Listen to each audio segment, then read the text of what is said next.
आपल्या सर्वांना माहिती आहे की पारंपरिक संशोधन क्षेत्र जी आहेत त्या पारंपरिक संशोधन क्षेत्रामध्ये वैज्ञानिक संशोधन, सामाजिक शास्त्रांचं संशोधन आणि मानवविद्या आणि वाङ्मयीन साहित्य विषयक संशोधन अशा 3 शाखांमध्ये गेल्या 2 शतकांमध्ये हे संशोधन सुरू होतं. आणि अलीकडे आपल्या या सर्व संशोधन क्षेत्रामध्ये मल्टिपल रिसर्च अप्रोच हा वाढीस लागलेला आहे आणि सर्व ज्ञान शाखांचा एकमेकांवर आधारित परस्पर पूरक दृष्टिकोन या संशोधनातून वाढीस लागावा आणि त्यातून उदयोन्मुख संशोधन शाखा ज्या आहेत, संशोधनाचे प्रवाह जे आहेत ते अधोरेखित व्हावेत यासाठी हे राष्ट्रीय चर्चासत्र आयोजित केलेलं आहे.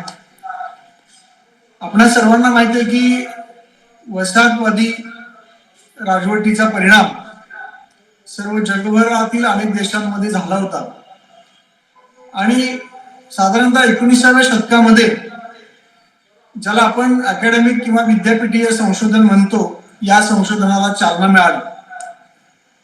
तत्पूर्वी आपल्या देशामध्ये किंवा जगामध्ये कोणीही संशोधक जर आपल्या संशोधनाला मान्यता प्राप्त करून घ्यायचं असेल तर त्याला एकतर धर्मसत्तेची परवानगी लागत असेल किंवा राजसत्तेची परवानगी लागत असेल आणि मग ते संशोधन धर्मसत्तेच्या मान्यतेनं समाजासमोर मान्य केलं जाईल.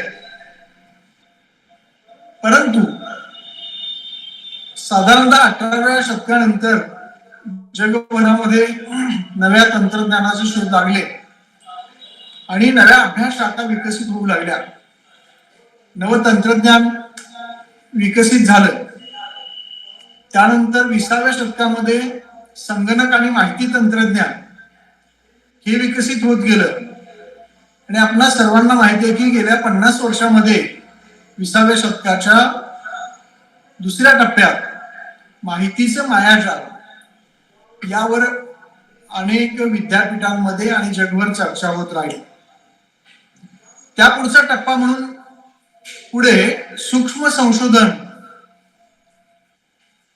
मायक्रो रिसर्च ज्याला म्हणतो हे मायक्रो रिसर्च आणि कृत्रिम बुद्धिमत्ता त्याला AI या क्षेत्राने आज जगभरामध्ये वेगवेगळ्या क्षेत्रामध्ये आपला धुमाकूळ घातलेला आहे आणि याच्या पुढे जाऊन AI आधारित कृत्रिम प्रतिसृष्टीची निर्मिती आणि त्या अनुषंगाने होणारं संशोधन या मानवी कल्पना आज जरी त्याच्या डोळ्यासमोर असल्या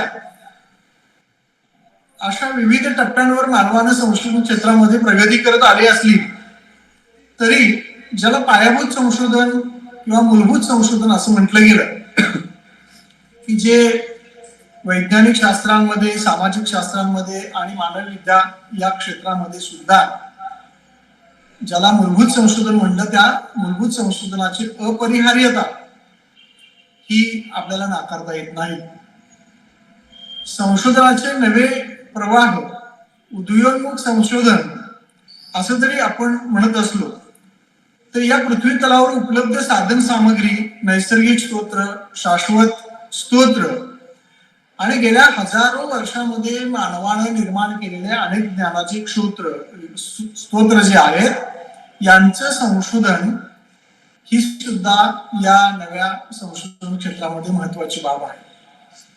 या सगळ्या संशोधनाचं उद्दिष्ट जर आपण बघितलं तर आपल्या लक्षात येतं की हे सगळं संशोधन मानवाचं जीवन सुलभ करणं, मानवाला सुसंस्कृत करणं, निसर्ग आणि पर्यावरण यांचं समतोल राखणं आणि मानवी जीवन सुसह्य व्हावं, या पृथ्वी तलावरील पर्यावरणाचे रक्षण व्हावं यासाठी या संशोधनाचा उपद्व्याप अनेक क्षेत्रातील संशोधन करणारे विद्यापीठे करत असतात आणि याच पार्श्वभूमीवर आज संशोधनाची जी नवी क्षेत्र आज आपल्याला येऊ घातलेली आहेत, दिसत आहेत त्याच्याकडे आपण लक्ष देणार आहोत.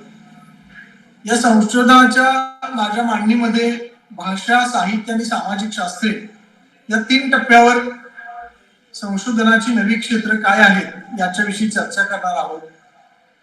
परंतु त्याआधी गेल्या 50 वर्षामध्ये किंवा गेल्या 100 वर्षामध्ये माहितीच्या आधारे संशोधन, पारंपरिक संशोधन हे जे आतापर्यंत अनेक संशोधकांनी केलेलं आहे, की जगभरातल्या अनेक विद्यापीठांमधून, पुस्तकांमधून, ग्रंथांमधून आणि पारंपरिक ज्ञानामधून माहिती घेणे आणि त्याच्यावर आधारित नवीन संशोधन करणे, अशा कल्पना कदाचित आता संपुष्टात येण्याची शक्यता आहे.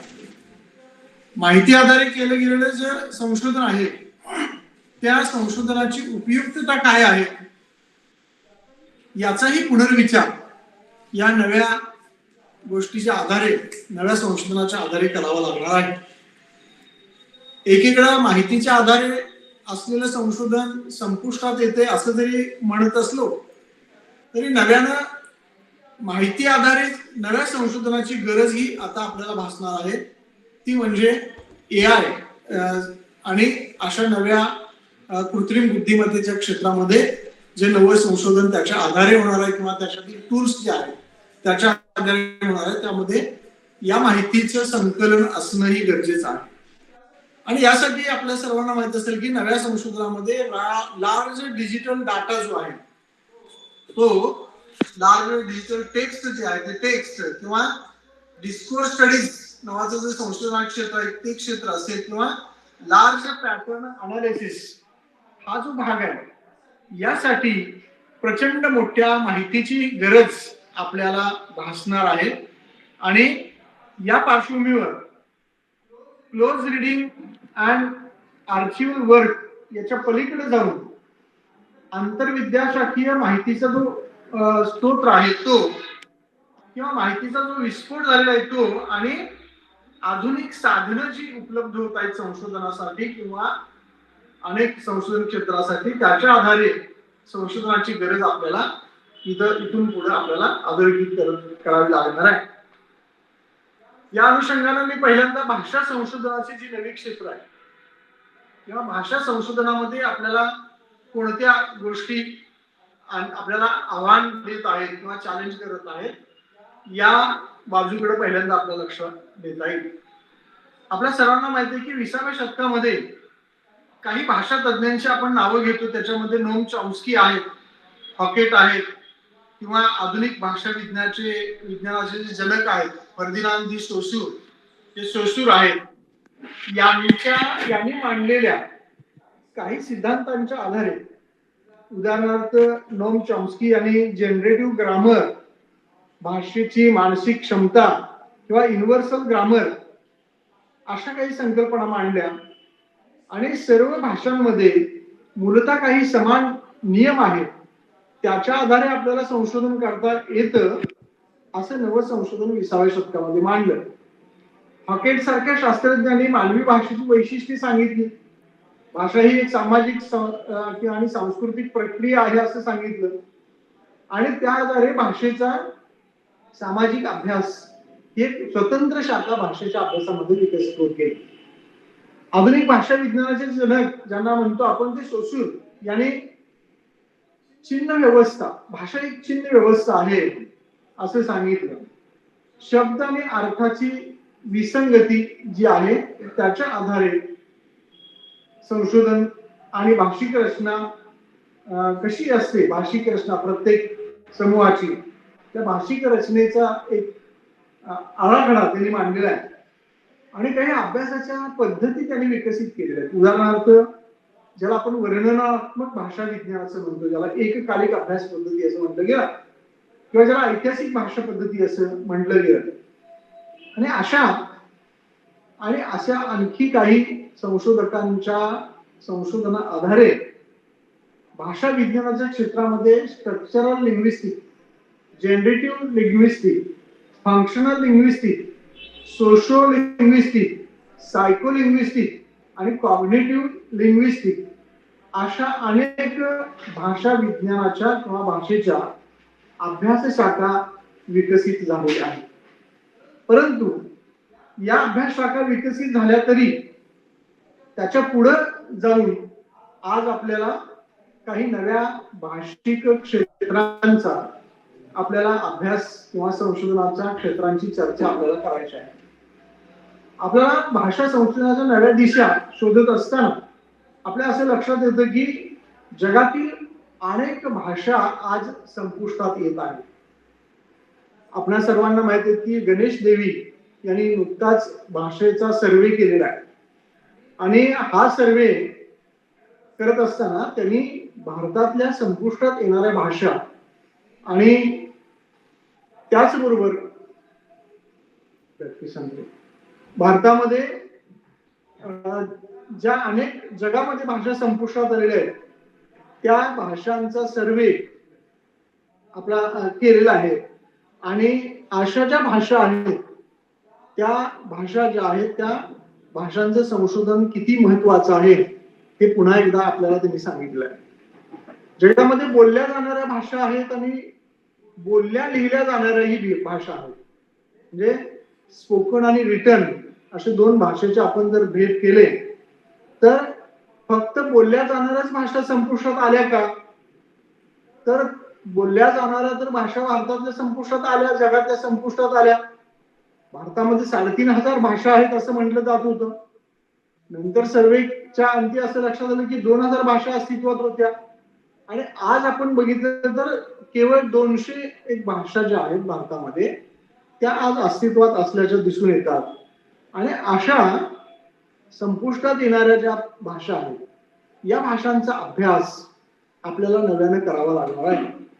ज्याला आपण असंगत होणाऱ्या भाषा असं म्हणतो किंवा आज आपल्या भारतामध्ये अनेक भाषांच्या लिप्या आहेत पण त्या भाषा आज समाजामध्ये उपलब्ध नाहीये आणि या भाषांचं डिकोडिंग करणं म्हणजे आज आपल्याला ब्राह्मी भाषा असेल, खरोष्टी लिपीतली भाषा असेल या भाषा होत्या पण याचं डिकोडिंग जे आहे ते करणं हे आपल्या भाषे अभ्यासकांच्या समोरचं एक फार मोठं आव्हान आहे. आणि हा भाषांचा अभ्यास करत असताना या भाषांचा जो डाटा आहे तो डाटा इकडं तिकडे विखुरलेला आहे. तो वेगवेगळ्या साधनांमध्ये किंवा वेगवेगळ्या अवस्थांमध्ये या भाषांचं अस्तित्व आपल्याला दिसून येतं. मग ते अगदी गुहाचित्रांपासून हस्तलिखितांपर्यंत आणि काही संकेत चिन्हांपर्यंत आपल्याला दिसून येते. दुसरी अशी एक गोष्ट लक्षात येते की व्हिज्युअल लँग्वेजेस जे आहेत किंवा ज्याला दृश्य भाषा असं म्हणतो की ज्या गेस्चर्स आणि इमोजीस असं आपल्याला आज नव्या भाषेमध्ये आपण त्याला शब्द वापरतो. तर या ज्या भाषा आहेत त्या भाषांचा अभ्यास ही आज आतापर्यंत झालेला नाही. म्हणजे आतापर्यंत कोणत्या भाषांचा अभ्यास झाला की ज्या बोलल्या गेलेल्या आहेत, ज्या लिहिल्या गेलेल्या आहेत, ज्यांची स्क्रिप्ट आहे किंवा ज्यांचं फोनेटिक्स आहे, ध्वनिशास्त्र आहे, अशा भाषांचा अभ्यास केला गेला. पण हे दोन्ही नाही आहे, म्हणजे त्याची स्क्रिप्ट पण नाही आहे आणि त्याची ध्वनी पण नाही आहे. पण अशा काही भाषा दृश्य भाषा की ज्याच्यामध्ये अनेक संकेत आहेत, ज्याच्यामध्ये अनेक अशा प्रकारचे सिम्बॉल्स आहेत, काही डॉट्स आहेत, काही रेषा आहेत, काही रंग आहेत, अशा अनेक भाषा मानव वापरताना दिसतो.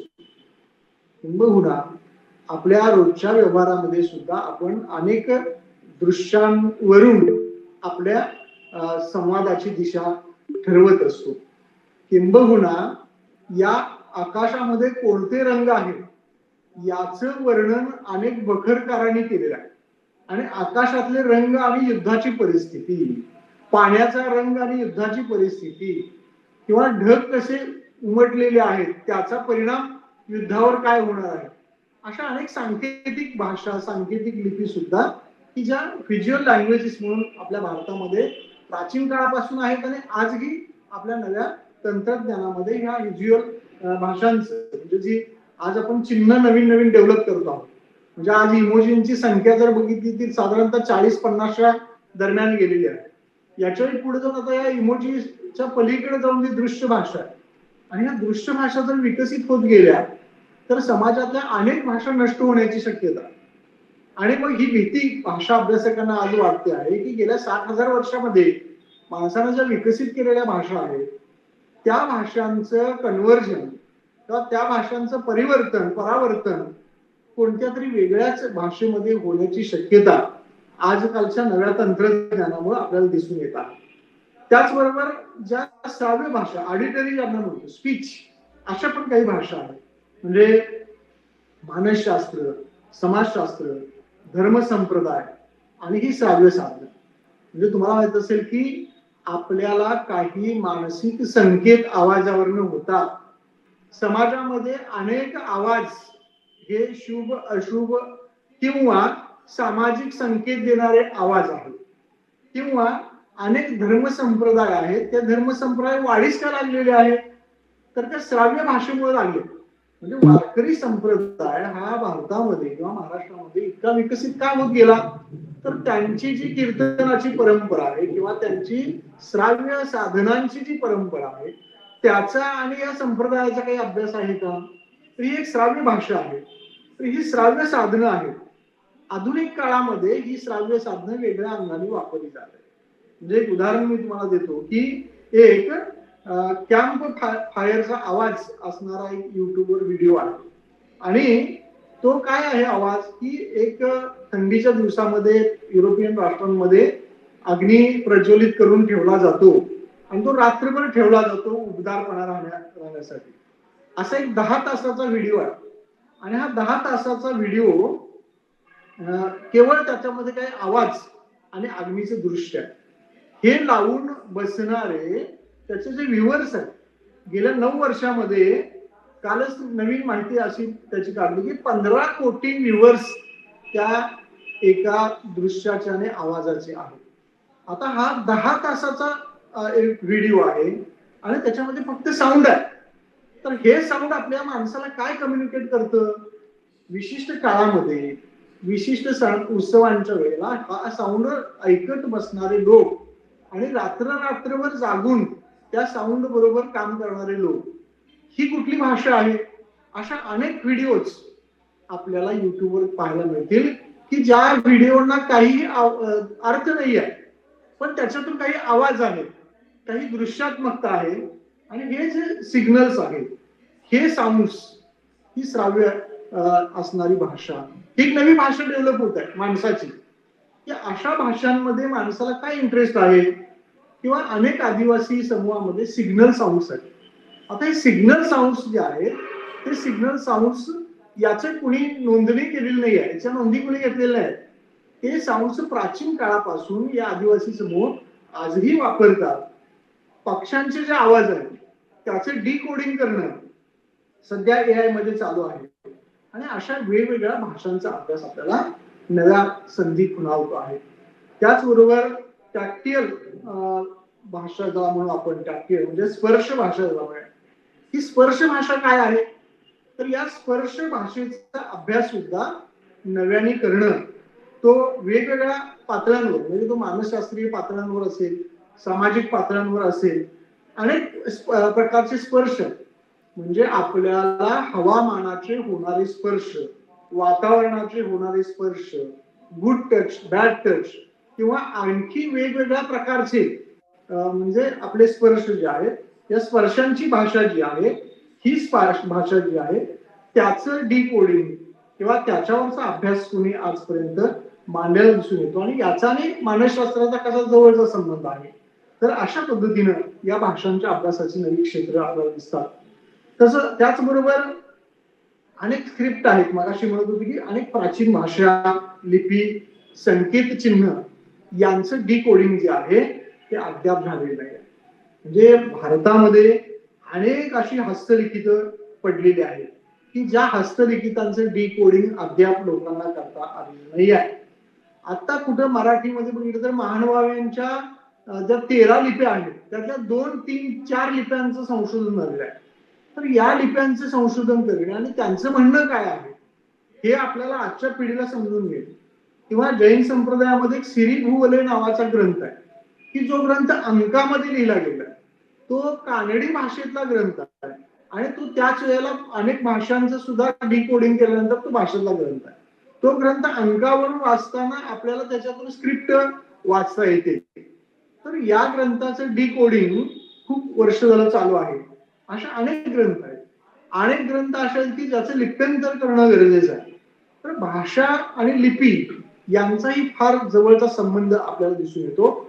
आणि या लिप्यांचं लिप्यंतर करणं, आधुनिक लिप्यांमध्ये प्राचीन लिपीचं कन्व्हर्जन करणं, अशा अनेक आपल्याला अभ्यासाची क्षेत्र आहे. म्हणजे तुम्हाला इथं उदाहरण देतो की जगभरामध्ये जवळ म्हणजे भारतामध्ये केवळ 1,20,00,000 हस्तलिखित म्हणजे आयडेंटिफाय झालेले आहेत. 1,20,00,000. त्या 1,20,00,000 या आयडेंटिफाय झालेल्या हस्तलिखितांमध्ये अनेक ग्रंथ आहेत. केवळ आता मी जैन ग्रंथांचा अभ्यास करताना असं लक्षात आलं की 30,000 ग्रंथ लेखकांनी दिलेले. आता 30,000 लेखकांनी लिहिलेले हे ग्रंथ, त्यांच्या वेगवेगळ्या भाषा, वेगवेगळ्या प्रदेशांमध्ये लिहिलेले हे ग्रंथ, या ग्रंथांचं डिकोडिंग करणे, यांचा अभ्यास करणे ही फार मोठी चॅलेंजिंग गोष्ट आहे. सध्या ज्ञानभारती नावाची एक संस्था सेंट्रल गव्हर्नमेंटची काम करते आहे. ती भारतातली सगळ्या हस्तलिखितांचा सर्वे करते आहे आणि त्याच्यासाठी शेकडो कोटी रुपये ते खर्च करतायत.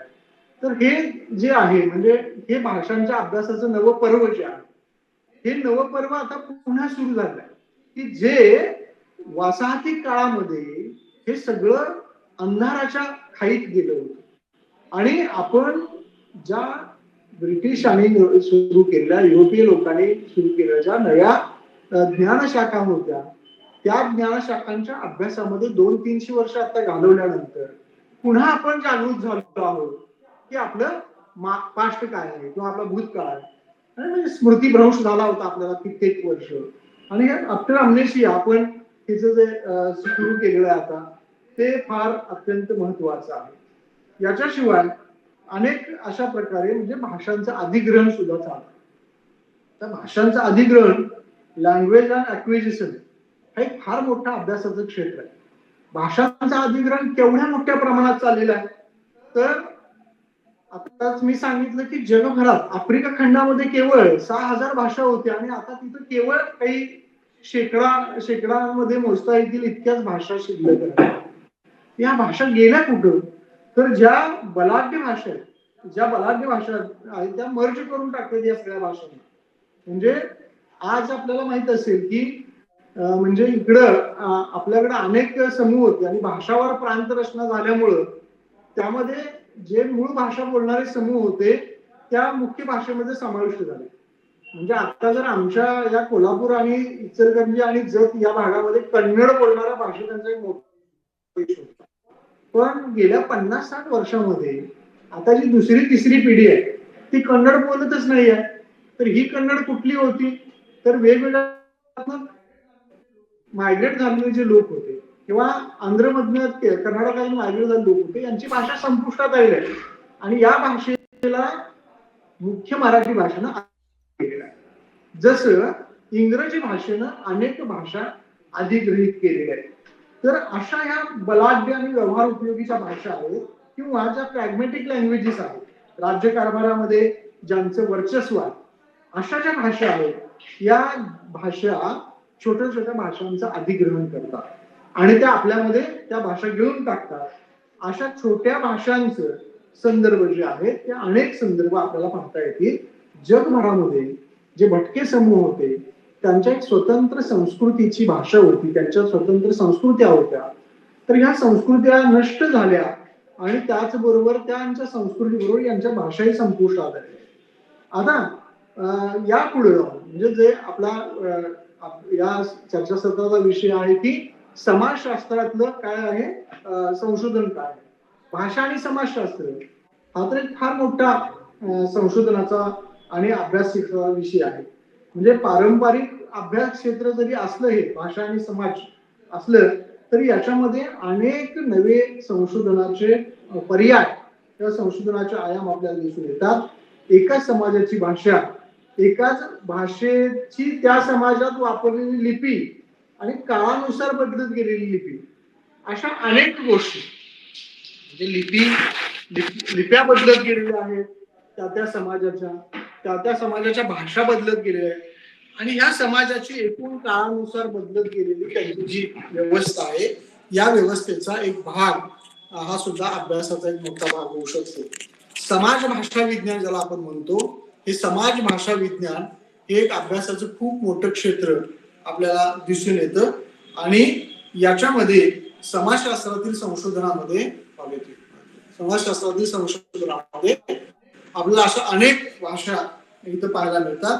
एकाच समाजाच्या प्रादेशिक समूहाच्या अनेक बोली आणि या बोलींचा ऋणानुबंध जो आहे तो ऋणानुबंध, त्या समाजाचा इतिहास, त्या समाजातल्या बोलींचा इतिहास आणि त्या समाजातल्या अनेक भाषा कुळांचा इतिहास हा समाज भाषा विज्ञानामध्ये आपल्याला मांडता येण्याची शक्यता आहे. विविध समाज घटक आणि समाजातील प्रभाव घटक जे आहेत, हे प्रभाव घटक काळानुसार बदलत गेलेले आहेत. तंत्रज्ञानाचा वापर करता करता आपल्याला अनेक समाजातील भाषांचं स्वरूपच बदलून टाकले या टेक्नॉलॉजीनं आणि मग त्या समाजाने म्हणजे अनेक भटक्यांनी प्रमाण भाषा स्वीकारल्यामुळं त्यांची मूळ भाषा संपुष्टात आली. अनेक भटक्या समूहातील विद्यार्थी आता नव्यानं वेगवेगळ्या भाषांच्या शाळांमध्ये प्रवेश घेतात आणि ती पिढी आपल्या भाषेपासून परावृत्त होते. अशा अनेक गोष्टी या परावृत्त होणाऱ्या समाजात घटकांच्या भाषांचा अभ्यास आपल्याला करता येईल. विशेषतः वसाहती काळामध्ये मराठी भाषिक समूह जो आहे किंवा मराठी भाषिक समाज जो आहे त्यानं सुद्धा आपली भाषा बदललेली आहे. म्हणजे पारंपरिक आपल्याकडं जी संत पंत आणि तंतांची भाषा होती, साहित्याची भाषा होती, ती अचानक या वसाहतीकरणामुळे किंवा ब्रिटिशांच्या याच्यामुळं आपल्याकडं मराठी गद्याचं स्वरूप अचानक बदललेलं आहे. हे जे मराठी गद्य आहे ते अचानक बदलून जी पारंपरिक मराठीची जी पद्यशैली होती की जवळजवळ 700-800 वर्ष ही पद्यशैली मराठी साहित्याची होती, ती अचानक बदललेली आहे. आणि मग याच्या पुढे जाऊन आता संगणक युगातली मराठी भाषा आणि मराठी समूहानं 30% पेक्षा जास्त जे शब्द स्वीकारलेले आहेत त्या शब्द स्वीकारलेली आता आधुनिक मराठी भाषा यांचं संशोधन सुद्धा आपल्याला करता येईल. वेळेच्या अभावी मी भाषेबद्दलचं विवेचन मी इथं थांबवतो आणि पुढे भाषेबरोबर वाङ्मयाचं जे संशोधन आहे त्यामध्ये सुद्धा अनेक नव्याने संधी कशा आहेत. आपल्या सर्वांना माहिती आहे की वाङ्मयीन अभ्यासाच्या किंवा साहित्याच्या अभ्यासाच्या किंवा लिटरेचर ज्याला म्हणतो आपण, या लिटरेचरच्या अभ्यासाच्या अनेक पद्धती आपल्या या विद्यापीठीय संशोधनामध्ये विकसित केल्या गेल्या. त्याच्यामध्ये मुख्य ज्या साहित्यामध्ये किंवा लिटरेचरमध्ये संशोधन चालायचं त्याच्यामध्ये ऐतिहासिक कागदपत्र शोधली गेली, ऐतिहासिक पोथ्या अनेक शोधल्या गेल्या, अनेक जुने ग्रंथ शोधले गेले, कागदपत्र शोधली गेली, प्राचीन हस्तलिखित शोधली गेली, अनेक वृत्तपत्रांचा इतिहास लिहिला गेला, लेखविद्या ज्या आहेत, शिलालेख जे आहेत त्या शिलालेखांचं पुनर्मांडणी केली गेली, पाठ चिकित्सा केली गेली. पाठ चिकित्सा म्हणजे एखादं प्राचीन काळातलं एखादं टेक्स्ट काढायचं आणि त्या टेक्स्टचं विश्लेषण करायचं. म्हणजे याचं उत्तम उदाहरण द्यायचं असेल तर राजवाडेने तंजावरला एक टेक्स्ट शोधलं आणि त्या टेक्स्टची प्रस्तावना, टेक्स्ट आहे 40 पानाचं आणि त्याची प्रस्तावना 150 पानाची लिहिली आणि त्या प्रस्तावनेतून मराठ्यांचा इतिहासच पुन्हा नव्यानं त्यांनी मांडून टाकलेला आहे. तर अशा टेक्स्ट काढल्या छोट्या छोट्या आणि त्या टेक्स्टचं संपादन किंवा त्याची संहिता, त्याची चिकित्सा केली गेली. त्याचबरोबर ह्या झाल्या प्राचीन सगळ्या गोष्टींचं संशोधन. त्याचबरोबर अनेक साहित्याच्या समीक्षा लिहिल्या गेल्या, समीक्षेचा इतिहास लिहिला गेला. अलीकडं 100-150 वर्ष झाली मराठी साहित्याच्या समीक्षेला किंवा इंग्रजी साहित्याच्या समीक्षेला सुद्धा 200-250 वर्ष झाली. या सर्व समीक्षांचा इतिहास, या समीक्षांचा प्रभाव, म्हणजे आजही म्हटलं जातं की मराठी समीक्षा ही परजीवी आहे, कारण युरोपीय राष्ट्रामध्ये ज्या समीक्षेचे सिद्धांत मांडले गेले तेच मराठीच्या साहित्याला लावले गेले आणि त्यामुळं मराठीला एक स्वतंत्र समीक्षा शास्त्र, मराठीचं एक स्वतंत्र सौंदर्य शास्त्र आपल्याला निर्माण करता आलं नाही. अशा प्रकारच्या काही गोष्टी सुद्धा आपल्या संशोधनामध्ये मांडल्या गेल्या. मग हे नव्यानं आपल्याला मराठीचं सौंदर्य शास्त्र मांडलं पाहिजे, नव्यानं मराठीचं समीक्षा शास्त्र मांडलं पाहिजे. हे एक नवं संशोधन आपल्याला इथे उपलब्ध आहे. विशिष्ट साहित्य कृती, एखादा लेखक घ्यायचा, विशिष्ट कालखंड घ्यायचा, त्या कालखंडाचा इतिहास लिहायचा, साहित्य कृतीचा इतिहास लिहायचा वाङ्मयाच्या इतिहासाचं लेखन करायचं आणि त्याचबरोबर अनेक वाङ्मय प्रवाह, साहित्य प्रकार, वाङ्मयीन प्रवृत्ती आहेत, धर्मसंप्रदाय आहेत, या सगळ्यांचा इतिहास लिहिण्याची एक संशोधन पद्धती विकसित झालेली आहे. आता हे ज्या मी सगळ्या अनेक संशोधनाच्या पद्धती सांगितल्या लिटरेचर मधल्या, पैकीच्या मूळ संशोधन पद्धती पहिल्या 6 सांगितल्या की ऐतिहासिक कागदपत्र, प्राचीन हस्तलिखित, लेखविद्या, पाठ चिकित्सा, ह्या ज्या संशोधन पद्धती आहेत या न संपणाऱ्या संशोधन पद्धती आहेत. म्हणजे सातत्यानं याच्यामध्ये नवीन काहीतरी सापडतच जाणार आहे. जेवढं आपण खोदत जाऊ तेवढं आपल्याला ते सापडत जाणार आहे.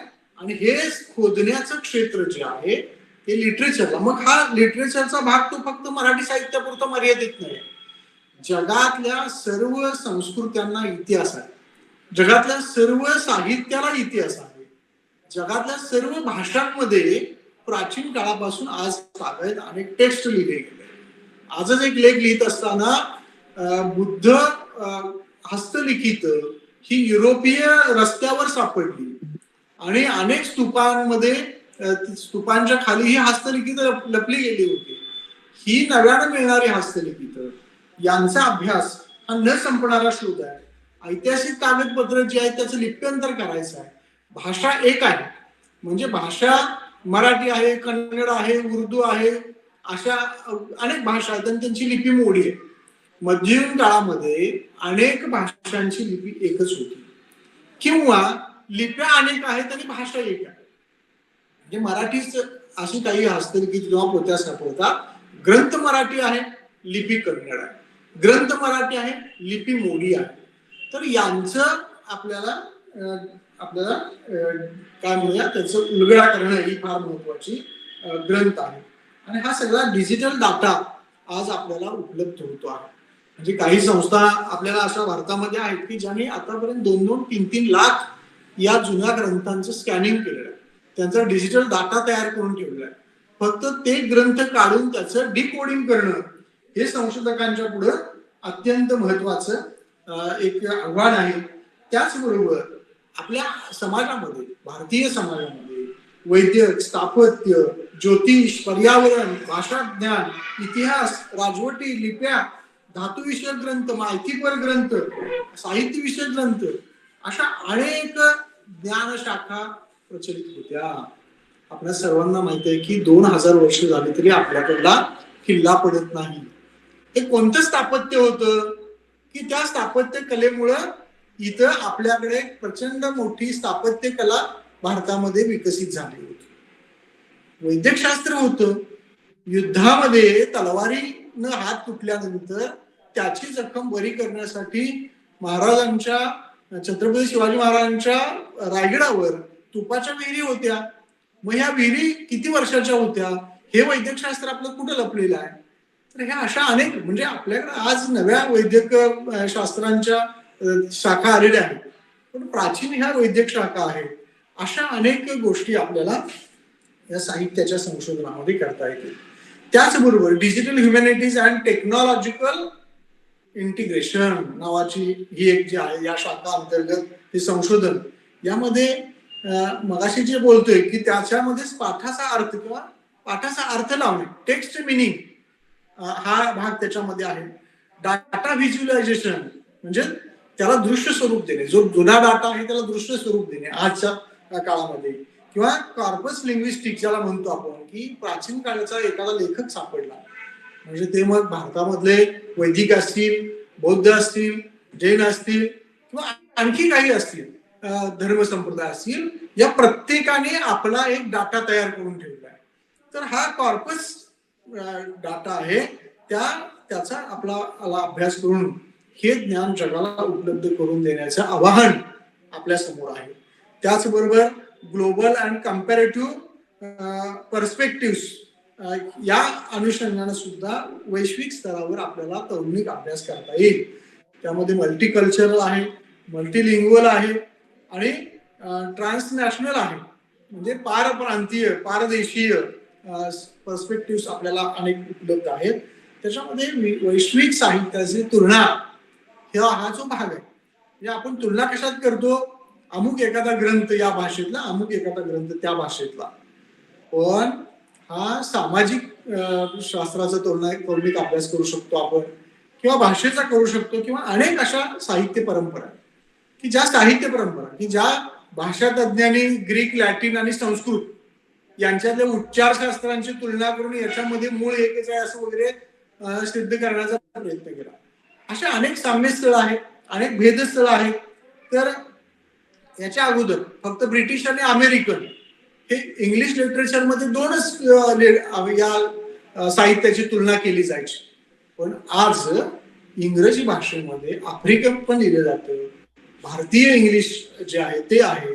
तर ह्या ब्रिटिश, अमेरिकन, युरोप याच्या पलीकडे जाऊन, बियॉन्ड त्याच्या पलीकडे जाऊन आपल्याला आशियाई, आफ्रिकन देशामध्ये, पूर्व मध्य देशामधले भाषा आणि त्यांचं क्षेत्र जे आहे, संस्कृती क्षेत्र जे आहे, समाजाच्या अभ्यासाचं जे क्षेत्र आहे ते आपल्याला त्याची देवाणघेवाण बहुसांस्कृतिक, परप्रांतीय, बहुभाषिक, बहु कल्चरल म्हणजे अशा प्रकारे वेगवेगळ्या पातळ्यांवर संशोधनाचे क्षेत्र आहे. Language, literature and psychology, sociology, history, media, gender studies, science and technology अशा अनेक ज्ञानशाखा विकसित होत चाललेल्या आहेत. म्हणजे जगभरामध्ये आज कधी नव्हे ते मानसशास्त्राच्या अभ्यासाला एवढं महत्व प्राप्त झालेलं आहे. त्याचबरोबर आज या जगभरामध्ये युद्धाचा परिणाम आणि त्याची कविता, किंवा युद्धाच्या परिणामानंतरचं, जसं कोरोना नंतरचं साहित्य एक नवीन फॅड निघाल, तसंच अशा सगळ्या गोष्टी सुद्धा नव्याने होत आहेत. आणि या सगळ्यामध्ये आणखी महत्वाची शाखा ज्याच्यामध्ये संदीप भुयेकर नंतर आपल्या बरोबर बोलणार आहेत ते म्हणजे इन्व्हायरमेंटल सायन्स, ज्याला म्हणतो इन्व्हायरमेंट, पर्यावरणवादी जे अभ्यास आहे किंवा यांचा अभ्यास अत्यंत महत्वाचा आज ठरलेला आहे. आज आपण झगडायला लागलो कशासाठी, तर या पर्यावरण रक्षणासाठी एकीकडे झगडत आहोत आणि दुसरीकडे विध्वंस जो आहे पर्यावरणाचा असेल, मानवी संस्कृतीचा असेल, हे चालू आहे. आता प्राचीन काळची धर्मतत्व जी होती ती काय सांगत होती आपल्याला, ती पर्यावरणाचं महत्व सांगत होती. पर्यावरणाच्या रक्षणाच्या गोष्टी अनेक धर्म फिलॉसॉफर्स जे होते त्यांनी आपल्याला सांगितले होते. आणि मग त्याच्या या सगळ्या दृष्टिकोनातून म्हणजे हा पर्यावरणाचा एक नवा अभ्यासाचं नवं क्षेत्र सुरू होऊन आता 50 वर्ष होत आली. पण त्याच्यामध्ये अनेक संधी अभ्यासाच्या दिसतात. त्याचबरोबर वैद्यक साहित्य, मेडिकल लिटरेचर आणि ह्युमॅनिटीज, मानवी विद्या ज्या आहेत त्या मानवी विद्या आणि वैद्यकशास्त्र, अनेक थेरपी आपल्याकडे आहेत. वेगवेगळ्या देशांमध्ये विकसित झालेल्या वैद्यक शाखा आहेत, वेगवेगळ्या समाजाने समूहानं निर्माण केलेल्या वैद्यक शाखा आहेत. तर वैद्यकशास्त्राचा इतिहास अजून आपल्याकडे लिहिला गेलेला नाही आहे. तो इतिहास, वैद्यक ग्रंथांचा इतिहास, आणि त्याचबरोबर आपल्याला ग्लोबल क्रायसिस जे सुरू आहेत सध्या, ग्लोबल क्रायसिस, तर त्यांचाही आपल्याला अभ्यास करावा लागेल. तर मला वाटतं आलो शेवटच्या टप्प्यामध्ये आलेला आहे. तर अशा प्रकारे साहित्याच्या अभ्यासामध्ये आपल्याला वेगवेगळ्या शाखा आहेत. त्यामध्ये उत्तर वसाहतवाद ही गोष्ट याच्या अगोदर चालली होती, पण त्याच्यानंतर आता उत्तर वसाहतवादानंतर काय केलं की मूळ संस्कृत्या उद्ध्वस्त झाल्या वसाहतवादामध्ये, आणि आता मूळ संस्कृती पुन्हा प्रस्थापित करणे वेगवेगळ्या क्षेत्रातून. म्हणजे उदाहरणार्थ आज आपण आयकेएस जे आणलेलं आहे, आयकेएस हे मूळ संस्कृतीचं पुन्हा प्रस्थापितीकरण आहे, आणि हे करणं आजच्या या अभ्यासामध्ये फार महत्वाचं ठरलेलं आहे. शेवटी मी या मुद्द्याकडे येतो की कोणतीही विद्याशाखेतलं संशोधन असेल, म्हणजे समाजशास्त्रातल्या संशोधनाविषयी मला बोलता आलं असतं, पण वेळेअभावी मी आता कन्क्लूड करतो की अशा सगळ्या कोणत्याही विद्याशाखेतलं संशोधन हे मानवी कल्याण, पर्यावरण रक्षण आणि मूल्य संवर्धन याच्यासाठी चाललेलं असतं. अनेक सामाजिक समस्या जगभरामध्ये आहेत, त्याच्यावर उपाय व्हावेत म्हणून सामाजिक संशोधन चाललेलं असतं. भाषा आणि साहित्याचं संशोधन हे मानवी मूल्यांच्या संवर्धनासाठी संशोधन चाललेलं असतं.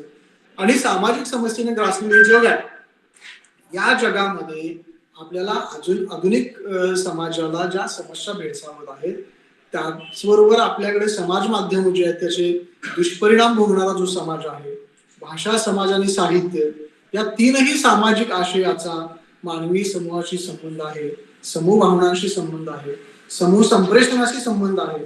आणि या सगळ्या ज्ञानशाखा ज्या आहेत त्या एकमेकावर परस्पर पूरक आहेत. या अशा अनेक भाषा, साहित्य आणि समाज या अनुषंगाने आपल्याला नव्या संशोधनाची दिशा प्राप्त होऊ शकतात. मला आपल्या संस्थेनं निमंत्रित केलं आणि खरं तर हे राष्ट्रीय चर्चासत्र असून सुद्धा माझ्यासारख्या मराठीच्या माणसाला बीज भाषणाची संधी दिली त्याबद्दल मी संस्थेचे प्राचार्य यांचं आणि संयोजकांचे मनपूर्वक आभार मानतो आणि थांबतो. नमस्कार.